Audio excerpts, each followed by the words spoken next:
Minister बैठी हैं। अब युवाओं के लिए आपने क्या किया? बजट में आपने इंटर्नशिप प्रोग्राम की बात करी और यह शायद एक मजाक है, क्योंकि आपने कहा कि ये इंटर्नशिप प्रोग्राम सिर्फ हिंदुस्तान की 500 सबसे बड़ी कंपनियों में होगा और 99% जो हमारे युवा हैं उनको इस इंटर्नशिप प्रोग्राम से कुछ लेना देना नहीं, कोई फायदा नहीं होने वाला है। तो आपने पहले टांग तोड़ दी और उसके ऊपर आप बैंडेड लगाने की कोशिश कर रहे हैं। मेन मुद्दा आज युवाओं का एग्जाम पेपर लीक है। जहां भी हम जाते हैं आपने बेरोजगारी का चक्रव्यूह बना दिया इनके लिए, और जहां भी हम जाते हैं वो कहते हैं देखिए बेरोजगारी है मगर पेपर लीक भी होता है। तो आपने एक साइड पेपर लीक चक्रव्यूह, दूसरी साइड बेरोजगारी चक्रव्यूह।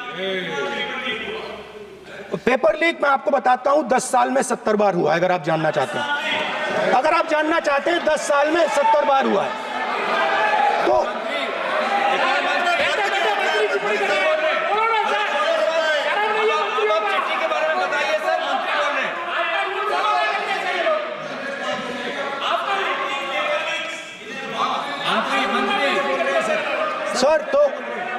सर तो पेपर लीक के बारे में फाइनेंस मिनिस्टर ने बजट में एक शब्द नहीं कहा है। युवाओं के लिए पेपर लीक सबसे जरूरी मुद्दा है, उन्होंने एक शब्द नहीं कहा है पेपर लीक के बारे में। एक बार उन्होंने पेपर लीक नहीं कहा और उल्टा जो एजुकेशन बजट में पैसा देना चाहिए था वो आपने 20 साल में सबसे कम पैसा दिया है। 2.5% of budget is gone to education. Sir दूसरी तरफ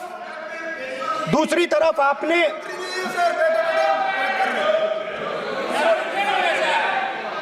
आपकी नहीं मानते सर, ये रनिंग कमेंट्री कर रहे हैं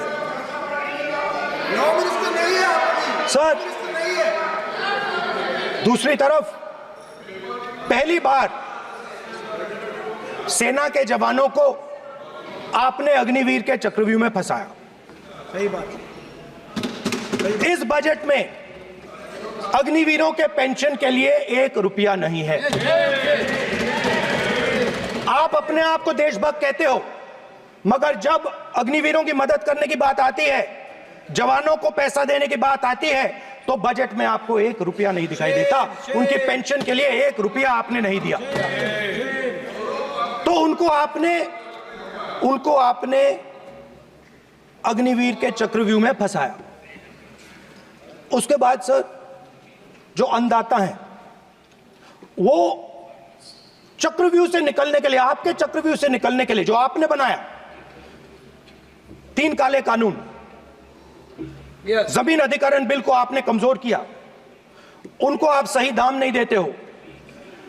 इस चक्रव्यूह से निकलने के लिए उन्होंने आपसे सिर्फ एक चीज मांगी है, 2 चीजें नहीं मांगी है, सिर्फ एक चीज मांगी है। उन्होंने कहा है कि हमें लीगल गारंटीड एमएसपी दे दो।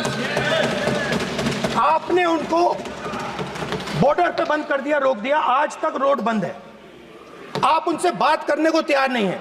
वो यहां आए, मुझसे मिलने आए, आप उनको अंदर नहीं आने दे रहे थे।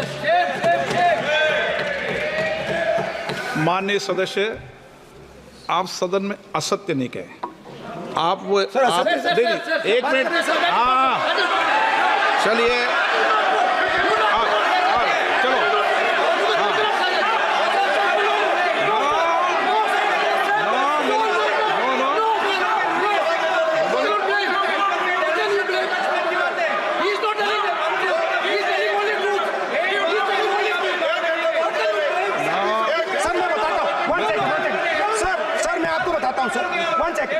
सर मैं आपको फैक्ट बताता हूं सर, जो मुझे एक सेकंड, हाँ बता। मैं आपको फैक्ट बताता हूं, फिर आप मुझे करेक्ट कर दीजिए।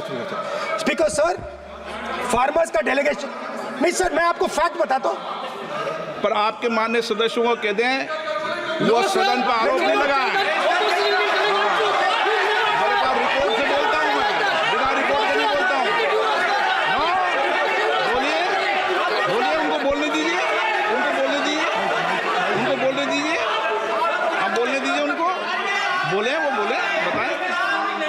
बताएं बताएं, मैं बताऊंगा। Speaker sir, one second. Speaker sir, मैं आपको बताता हूं जो मुझे मालूम है। स्पीकर सर, मैं आपको बताता हूं। बैठिए। स्पीकर सर, हुआ क्या, वहां पे सर मुझसे मिलने एक फार्मर का डेलीगेशन आया। मुझे बताया गया कि फार्मर के डेलीगेशन को अंदर नहीं आने देंगे। मैं उनसे मिलने जब गया तब उनको अंदर आने दिया गया था। सर ये फैक्ट है सर। अब पता नहीं कोई मिसकम्युनिकेशन हुआ, वो अलग बात है, बट फैक्ट ये है कि जब मैं मीडिया के साथ वहां गया तब दरवाजे पार्लियामेंट के, संसद के उनके लिए खुले, उससे पहले वो बंद थे। ठीक है। और ये आप उनसे भी पूछ लीजिए sir. Please please, no please please, एक मिनट प्लीज। आपने विषय उठाया इसलिए मैं बोल रहा हूं। ऐसे तो सदन की व्यवस्थाओं पर सवाल नहीं उठाना चाहिए। किसको आने दें, एक मिनट प्लीज बैठिए। किसको आने दें, किसको अलाउ नहीं करने दें, ये स्पीकर का जुडिक्शन होता है। नंबर एक, जब ये सूचना आई आप मिले, उनसे अंदर मिले, लेकिन उसमें एक सदन की मर्यादा का उल्लंघन हुआ कि कभी भी सदन में माननीय सदस्य के अलावा दूसरा कोई व्यक्ति बाइट नहीं दे सकता। और हाँ, और आपकी मौजूदगी में उन्होंने बाइट दी, ये क्लियर करना चाहता हूँ। सर ये टेक्निकलिटी है सर, ये मुझे मालूम नहीं थी। कोई नहीं, बट सर प्लीज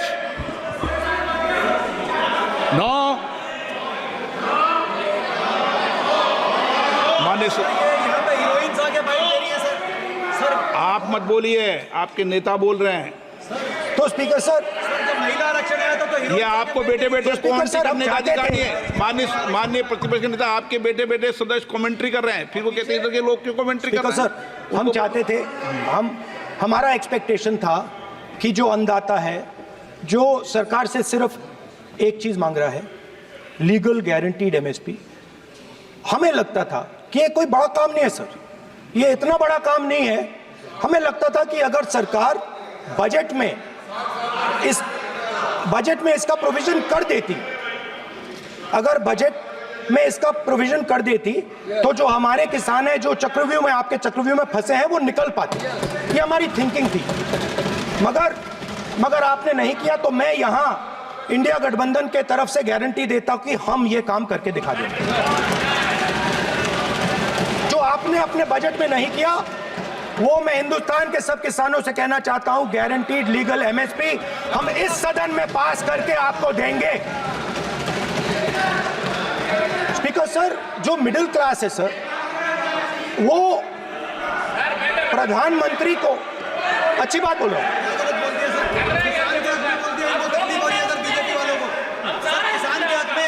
अगर नेताजी पक्ष बोल रहे हैं तो आप बैठे बैठे टिप्पणी आप मत करो, आप करोगे तो वो भी करेंगे। आप मत करो, मैं सब साइलेंट करो प्लीज। फिर टिप्पणी कर रहे हो आप, प्लीज। माननीय सर मिडिल क्लास जो है, वो शायद इस बजट से पहले प्रधानमंत्री को सपोर्ट करता था। जब प्रधानमंत्री ने कोविड के समय उनसे थाली बजवाई थी तो उन्होंने दबाकर थाली बजाई, धड़ धड़ धड़ धड़ धड़, थाली बजा बजाई। हमें अजीब लगा, मगर प्रधानमंत्री ने मिडिल क्लास को ऑर्डर दिया तो मिडिल क्लास ने थाली बजाई। उसके बाद प्रधानमंत्री ने उसी मिडिल क्लास से कहा, मोबाइल फोन की लाइट जलाओ, और मोबाइल फोन की लाइट जली। मिडिल क्लास ने, पूरे हिंदुस्तान में मिडिल क्लास ने मोबाइल फोन की लाइट जला दी। अब इस बजट में आपने उसी मिडिल क्लास के एक छुरा पीठ में मारा, दूसरा छुरा छाती में, एक इधर मारा और एक इधर मारा। इंडेक्सेशन जो आपने कैंसिल की वो पीठ में छुरा था, और जो कैपिटल गेन्स टैक्स आपने बढ़ाया वो छाती में छुरा था। आपने long term capital gains tax को 10% से 12.5% किया, यहां छाती मारी, यहां छुरी मारी, और शॉर्ट टर्म को 15 से 20% छुरी मारी। दुख की बात है, मगर इसमें एक इंडिया गठबंधन के लिए एक हिडन बेनिफिट है। मिडिल क्लास अब आपको छोड़ने जा रही है और इस साइड आ रही है। तो मेरा कहना है, जहां भी आपको मौका मिलता है आप चक्रव्यूह बना देते हो। एक चांस मिलता है आप चक्रव्यूह बना देते हो, हम चक्रव्यूह तोड़ने का काम करते हैं। हमारे बजट में किसान का कर्जा माफ हुआ, चक्रव्यूह तोड़ा। मनरेगा हुआ, चक्रव्यूह तोड़ा। तो हम चक्रव्यूह तोड़ने का काम करते हैं, आप चक्रव्यूह बनाने का काम करते हो। आप चाहते हो कि हिंदुस्तान छोटे छोटे छोटे छोटे छोटे खांचों में रहे और हिंदुस्तान के गरीब लोग सपना ना देख पाए। सिर्फ अरे क्या सर? सर मैं सर कैसे बोलूं सर? माननीय सदस्य, एक मिनट, एक मिनट सर एक मिनट। माननीय सदस्यगण, आपके उपनेता मुझे लिखित में पत्र देके गए हैं कि कोई भी माननीय सदस्य जो इस सदन का सदस्य नहीं उसके बारे में टिप्पणी ना करें। लिखित में देखे गए, इसलिए आपको स्पीकर सर आप बैठ जाइए। स्पीकर सर, तो अगर सर मैं आपसे सवाल पूछना चाहता हूं। मेरे से सवाल मत नहीं पूछ सकते आप। Sorry sir. हाँ। सर तो सर मैं फिर मैं सर 3 और 4 कह देता हूं उनको। 3 और 4 ठीक है सर? अब नाम नहीं ले सकता तो कुछ तो कहना पड़ेगा सर। 3 और 4 कह देता हूं, कोई और नंबर आपके देना। माननीय सदस्य को बता दें क्यों लिख के चिट्ठी गए मुझे। सर, हरियाणा के पूर्व मुख्यमंत्री पर जब इस प्रकार के आक्रमण करते हैं, हरियाणा के पूर्व मुख्यमंत्री के संदर्भ पर हमको आपने चिट्ठी भेजी। एक पूर्व मुख्यमंत्री को आप 2 उद्योगपति से जोड़ना चाहते हैं, एक किसान नेता जो हरियाणा के, आज उन पर जब आपको अलाउ किया है क्या? उद्योगपति के साथ जोड़ना चाहते हैं, ये है सदन की मर्यादा। हरियाणा के आप ये चिट्ठी मुझे लिख के गए हैं, उसकी मर्यादा का ये आपको बोलने नहीं दे रहे, ये आपको बोलने दे रहे। आपसे मेरी ये अपेक्षा है आपसे। आप सदन, एक मिनट प्लीज। आप सदन के नेता, सदन के आप प्रतिपक्ष के नेता हैं। ये सदन की अपेक्षा रहती है कि हम सदन का डेकोरम, डिसिप्लिन और उसको बढ़ा के रखें। स्पीकर सर, इसलिए आप जो विषय रखें वो नियम प्रक्रिया में रखें। स्पीकर सर मगर मैं ये कैसे कहूं, इन लोगों के इनका इंडिकेशन कैसे दूं मैं सर? आप मुझे बता दीजिए सर, कोई दूसरा तरीका हो सर, नाम नहीं लेने हो तो कोई और तरीका दे दीजिए सर। अच्छा, एक मिनट, आप ज्ञान मत बांटो उनको, वो ज्ञानी है। सर A1 A2 चलेगा सर? A1 A2 माननीय प्रतिपक्ष के नेता, मैं आपसे फिर अपेक्षा कर रहा हूं कि आप कम से कम नियम प्रक्रियाओं की पालना करेंगे। सदन में आप प्रतिपक्ष के नेता हैं, ये अपेक्षा। Sir Whenever PM is speaking, Home Minister speaking, you are not telling this. You are only advising LOP, sir. How can it be? How can it be, sir? How can it be?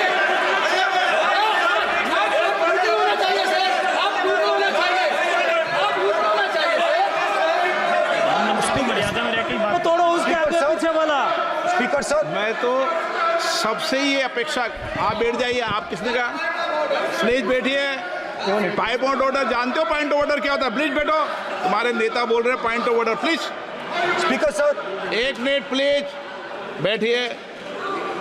एक speaker sir, ये जो लोग, ये दो लोग हैं sir, ये हिंदुस्तान के इंफ्रास्ट्रक्चर को, बिजनेस को कंट्रोल करते हैं सर। इनके पास एयरपोर्ट है, टेलीकॉम का सिस्टम है,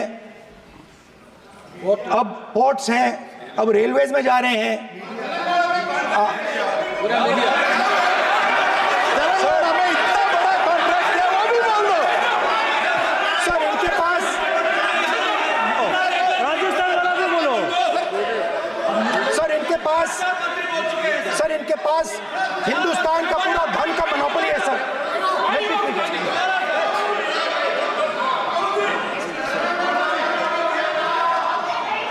सर इनके पास हिंदुस्तान के धन की मोनोपोली है। तो सर मैं समझ नहीं पा रहा हूं इनके बारे में मैं इंडिकेट कैसे करूं? इनके बारे में बोलना तो पड़ेगा सर। अगर आप हमें कहो कि इन दोनों के बारे में आप बोल ही नहीं सकते तो वो तो हमारे लिए एक्सेप्टेबल ही नहीं है सर।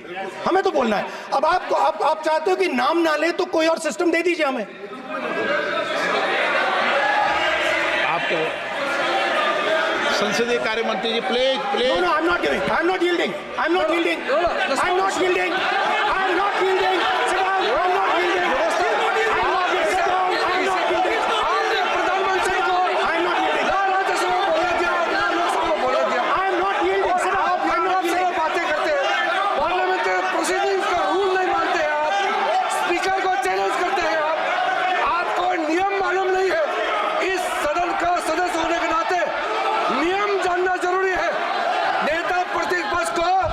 सदन का नियम के बारे में पता नहीं है, ये बहुत दुख की बात है।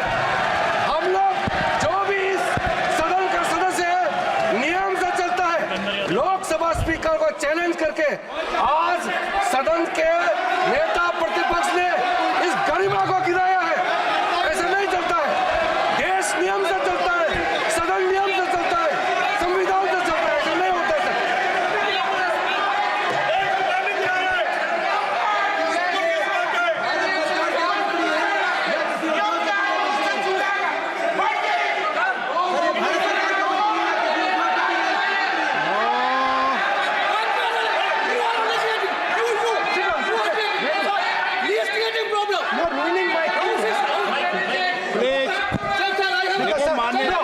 माननीय प्रतिपक्ष के नेता आपके सदस्य आपको नहीं बोलने देना चाहते। सबसे ज्यादा डिस्टर्बेंस वो कर रहे हैं। सर आई अंडरस्टैंड सर, बैठ के टिप्पणी कर रहे हैं। सर, मैं समझता हूं। एक मिनट, वो बैठ कर टिप्पणी कर रहे हैं, कोई सदस्य खड़ा है, यही आपको डिस्टर्बेंस कर रहे हैं सबसे ज्यादा। सर राहुल गांधी जी प्लीज, आपको नहीं बोलना है, please Rahul Gandhi. Speaker sir, मैं बात समझता हूँ। प्लीज एक मिनट प्लीज। स्पीकर सर, मैं समझता हूँ मंत्री जी को रक्षा करनी है, मैं समझता हूँ। No problem. वो सर ऊपर से ऑर्डर आया है सर, सर ऊपर से ऑर्डर आया है सर, मैं समझता हूँ। मैं इस पर कोई टिप्पणी नहीं करूंगा। Sir he is permitted. Sir, he is permitted to defend them, sir. It is a democracy, sir. He can defend them. We allow him to defend them, sir. ऐसा होता है क्या? A1 and A2, sir. आपके Happily, सदस्य sir. मान्य आपके सदस्य आज बैठे बैठे वोट टिप्पणी कर रहे हैं और उठ रहे हैं। सबसे ज्यादा आप उठ रहे हैं, सबसे ज्यादा टिप्पणी आप कर रहे हैं। कोई नियोजित तरीके से आएंगे आप? హలో తెలుగు రాజ్యం ఛానల్ చూస్తున్నారా? సామాజిక రాజకీయ జీవన చిత్రణే తెలుగు రాజ్యం. అతిశయోక్తులు అసత్యాలు ఉండవు. రాజకీయ కోణం కాదు, ప్రజా కోణమే కొలబద్ద. తెలుగు రాజ్యం వీక్షణ మీ ఉత్తమ అభిరుచికి నిదర్శనం.